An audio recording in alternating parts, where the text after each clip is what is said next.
رب تبارک و تعالی نے انسانوں کے درمیان آپس میں ہمدردی خیر خواہی کا حکم دیا ہے، اور اس میں ایک چیز یہ بھی ہے کہ جب بھی ملاقات ہو تو ملاقات کے وقت دعائیہ کلمہ کہنا چاہیے،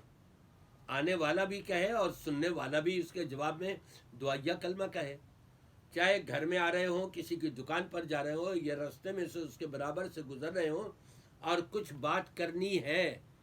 تو عام طور پر اس دور میں لوگوں کا عمل یہ ہے، او جی کی حال ہے ٹوڈا،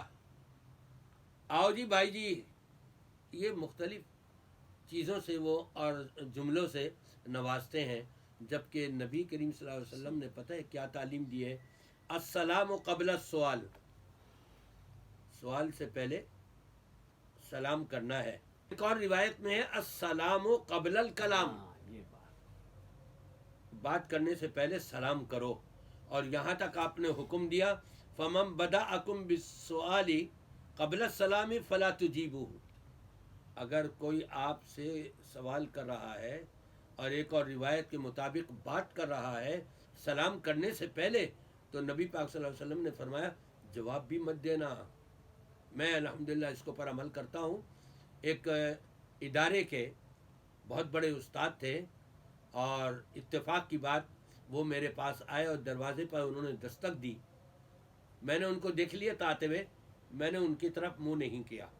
دوبارہ دستک دی، میں نے ان کو دیکھ کر کے اپنا چہرہ واپس کر لیا، پھر بھی نہیں سمجھے وہ، پھر میں نے ان کو بتایا نبی پاک صلی اللہ علیہ وسلم کی تعلیمات ہے، اگر تم سے کوئی سلام سے قبل بات کر رہا ہے تو اس کا جواب نہیں دینا۔ یہ انداز جو نبی پاک صلی اللہ علیہ وسلم نے ہمیں سکھایا، اور جب میں نے اپنے ان ساتھی کو یہ بتایا تو یقیناً یہ ان کو مرتے دم تک یاد رہے گا، وہ کبھی بھی بغیر سلام کے جواب نہیں دیں گے،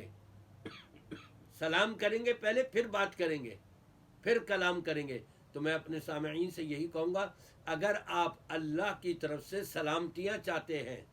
اگر خیر چاہتے ہیں، بھلائی چاہتے ہیں، تو سلام کیا کریں، اور سلام بھی مکمل کیا کریں۔ السلام علیکم ورحمۃ اللہ وبرکاتہ، اللہ کی تم پر سلامتی بھی ہو، اس کی رحمتیں بھی ہوں، اس کی برکتیں بھی ہوں۔ ایک شخص آیا، اس نے نبی کو سلام کیا، السلام علیکم، آپ نے سلام کا جواب دیا، فرمایا عشرن۔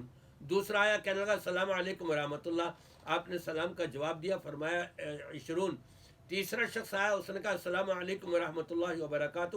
آپ نے سلام کا جواب دیا، فرمایا ثلاثون۔ لوگوں نے پوچھا اللہ کے رسول صلی اللہ علیہ وسلم کیا مطلب ہے اس کا؟ آپ نے فرمایا کہ جس نے صرف اتنا کہا تھا السلام علیکم، اس کو 10 نیکیاں مل گئیں،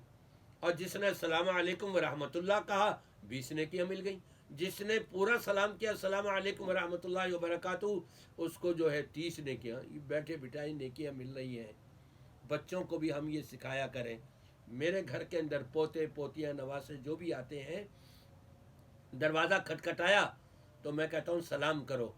سلام آیا السلام علیکم، میں کہتا ہوں مکمل کرو سلام۔ وہ بچے پھر ان کو معلوم ہے السلام علیکم ورحمۃ اللہ وبرکاتہ کرتے ہیں، اور پھر کوئی بھی ان کے لیے دروازہ کھول دیتا ہے۔ یہ خیر و برکت ہم نے سمیٹنی ہے اللہ تبارک و تعالیٰ کی، ایک دوسرے کو دعائیں دے کر، ایک دوسرے سے دعائیں لے کر۔ اللہ تعالیٰ ہم سب کو اس پر عمل کرنے کی توفیق عطا فرمائے۔